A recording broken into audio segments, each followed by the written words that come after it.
them. Their father was furious. "Why do they have to go to a double feature? Isn't one movie enough?" I couldn't explain it to him. The girls were still girls. They were supposed to have fun. He was beside himself. He was terribly jealous, and so was I. Evidently picking up glimmers of information from snatches of grown-up talk, Joan and Mimi seemed troubled by the family conflict over Rugger. The girls were very upset that the adults were at odds, Tia remembered. They thought they were doing something wrong because they were happy, or Rugger and I were doing something wrong because we were in love and enjoying it. I was afraid they were getting the impression that men and sisters don't mix, and I guess they did. But Mimi and Joni were fine, as long as they got the same kind of ice cream and the scoops were the same size. As they grew, Joan and Mimi drew closer, and their older sister turned inward. When Mimi was very young, Pauline and I hated her, Joan remembered. Mimi was the youngest and the prettiest, so Pauline and I conspired against her.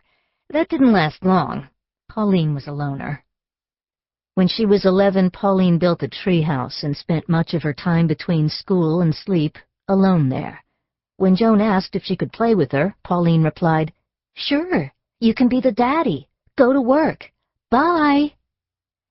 At mealtime, Pauline would construct a barricade of cereal boxes around her play setting. "After Pauline built that treehouse, she never really came out," said their mother. "Mimi and Joni discovered each other. They were very different, like my sister and me in a way, but very tight, like us." Because young Joan could draw, mainly clever, skillful sketches of her family, her classmates, and herself, she was considered the artistic one. Joan also had a quick, sassy wit and a knack for imitating voices. "Joni was so funny," said Mimi. "She made you laugh so hard you almost didn't mind that it was at your own expense." A lovely girl with deep liquid brown eyes and an easy, disarming smile, Joan thought of herself as unattractive. Surgery to remove a benign tumor had left a tiny scar on her torso that she saw as monstrous. She endured schoolyard taunts because of her Mexican surname and dark skin, and she coveted her little sister's fairer, delicate beauty. "Mimi was the pretty one," said Dr. Baez. "She looked like an angel. All three of my girls, they were all beautiful. Pauline, Joan too, beautiful. But not like Mimi." She had physical confidence and poise. Under Tia's patronage, Mimi had been studying dance since the age of 5. She struggled with books, however, because she was an undiagnosed dyslexic, and her schoolwork suffered. Mimi envied her sister Joan's way with words and her ease in adult company. Joan was very jealous of Mimi's looks. It was very hard for Joan. Joan always thought she was ugly, said their mother. I think Mimi was just as jealous of Joan, because Joan was so talented. They were both talented, but I don't know. I just know they loved each other so much I thought sometimes they'd kill each other. The girls held hands constantly. Once, as they were walking, Mimi squeezed so tightly that her fingernails dug into her sister's palm and blood smeared onto the sides of their dresses. Encouraged by one of Albert's university friends, the Baez family started attending Quaker meetings, and they always brought the girls, all of whom endured the sessions dutifully and absorbed elements of the Quaker ideals that they understood and liked.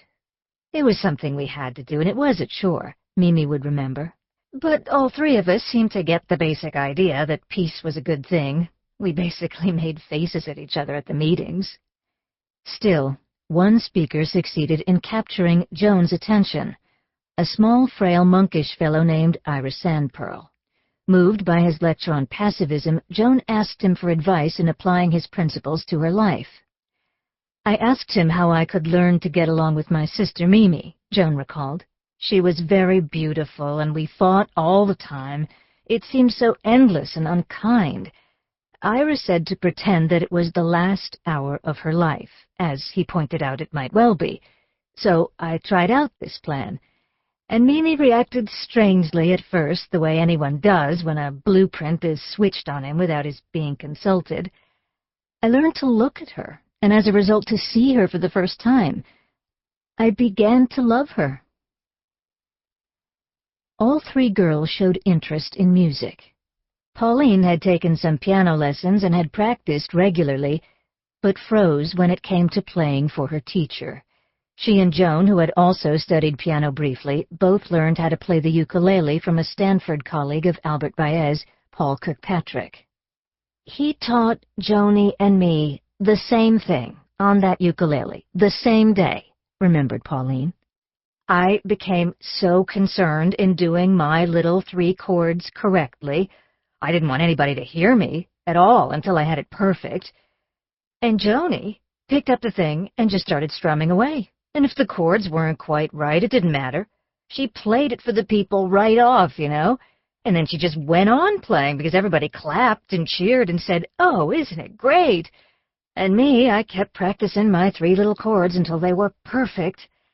I guess they didn't think I was very good because they didn't even hear me. But it was like that. Joan was, ta-da, center stage. During one of these living room performances, Joan decided to sing, too. Singing in the house while I played the ukulele, that was the first time I remember people saying, "Oh, you have a very nice voice," Joan recalled. Mimi scored high on a 3rd-grade music aptitude test and took violin lessons for several years. "I did very well, but I was really more interested in singing," said Mimi. "But that was more of Joni's thing." Late in the spring of 1954, when Joan and Mimi were 13 and 9, Tia and Rugger took them to a concert in the gym of Palo Alto High School. It was an informal program of songs and talk to raise funds for the California Democratic Party, featuring Pete Seeger. Tia considered herself politically aware and liberal, like Big Joan and Albert, and she wanted Joan and Mimi to hear Seeger. "I liked him very much," Tia said. "I thought if I still had some influence on those girls, they should hear something they weren't going to hear on the radio." Indeed, Seeger could not be found on any of the country's commercial stations, nor on records from the major labels, in concert halls, or in nightclubs. He had been blacklisted in 1952 for his association with communism. Along with Woody Guthrie and Huddie Leadbelly Ledbetter and folklorist Alan Lomax, Seeger had been a central figure in the boomlet of folk-style recordings and performances between the Depression years and the beginning of the Second World War. By 1950, Seeger, as a member of the Weavers, along with singer-guitarist Fred Hellerman and singers Lee Hayes and Ronnie Gilbert, had helped break folk into the pop mainstream, with the quartet's hit records of On Top of Old Smoky, Wimoweh, and Leadbelly's composition Goodnight Irene, among others. The accomplishment carried irony for a socialist such as Seeger, a demonstration of his music's appeal to the masses through commercial means that brought sizable profits to the record industry, as well as to the Weavers. With the rise of the Cold War and the intensification of anti-communist sentiment in the early 1950s, Seeger found himself liberated from the irony of mass popularity and economic success. He was no longer welcome in most concert halls and nightclubs, and returned to performing in community centers, schools, and private clubs for modest sums, usually under the auspices of organizations associated with the left. At Palo Alto High School, the political component of his presentation was one of implication. "It seemed to me that I could make a point if I made it gently," Seeger explained. "I suppose you could say what I was doing was a cultural guerrilla tactic. I sang songs about people from all walks of life, and I talked about how anyone from any walk of life could sing this kind of song himself.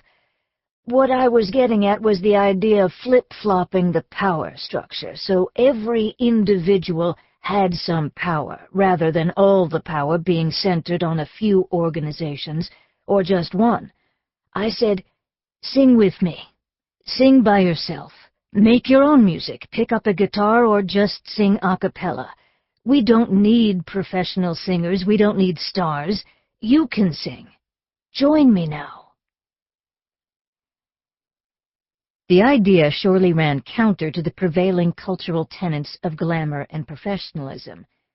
Para seguir escuchando este audiolibro gratuitamente, haz clic en el enlace de la descripción y podrás escucharlo completo sin coste gracias a la prueba de 30 días de Audible.